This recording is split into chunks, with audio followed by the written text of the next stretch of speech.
Transcription number 24, 100 WPM. Madam Deputy Chairman, I rise to support the bill which has been moved by the Honorable Minister of State in the Ministry of Home Affairs. This bill incorporates certain sentiments which the country holds so dear as far as the office of President country is concerned, and also incorporates the faith of the people in themselves that when they will elect a president, the person who would be occupying the high post would be a person who would have not only the love and affection of the people but would be, as the Honorable Minister pointed out, a dedicated politician whose whole life is dedicated to the service of the nation. Before he became the president, during his occupation of the office of president, and even after he retired from that office, it is this confidence of the people in themselves and the high love and affection which they hold for this office which have resulted in this particular bill being concerned by the House at present moment.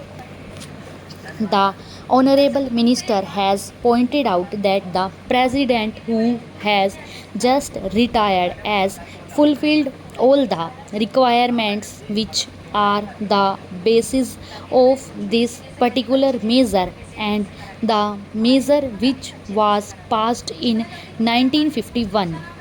I wish that he had mentioned the last Governor General also, to whom both the measures apply. Whether we may agree or may not agree with the last Governor General on some of the political views that he holds, there can be no two opinions that the last Governor General was also an illustrious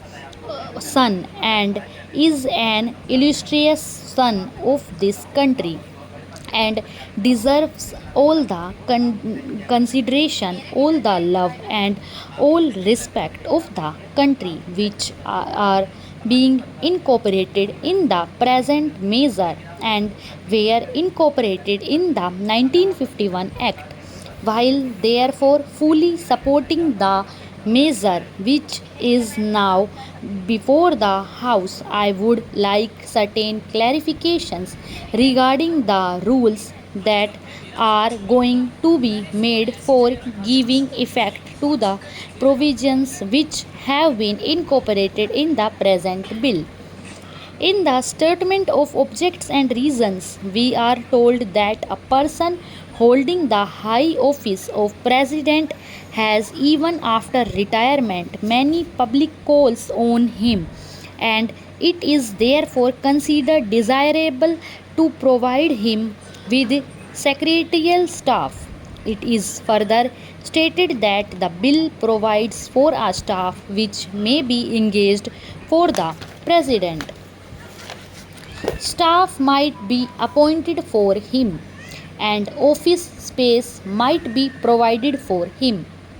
It is because of this that certain misgivings have arisen in the mind of some of the members, and they want it to be made perfectly clear that the staff will be appointed not only for the ex president but will be appointed by the ex president, and it will be his wishes and his desires that will be taken into account when particular person is being appointed. Also, regarding the office which is engaged for him, his wishes should be taken into account so that he knows which would be a convenient place for him, and he may to get that place. Another reason for insisting on what I consider to be an important details is that if the government appoints the staff for the ex-president, then automatically they become government servant because they have been appointed by the government. It may be that in the rules a clarification might be attempted whereby they may be exempted from some of the service conduct rules which are applicable to normal government servants. But even there, it will be much better that this should not be left in any doubt, and that these persons that are appointed to assist the ex president in his secretarial task are appointed by the ex president himself.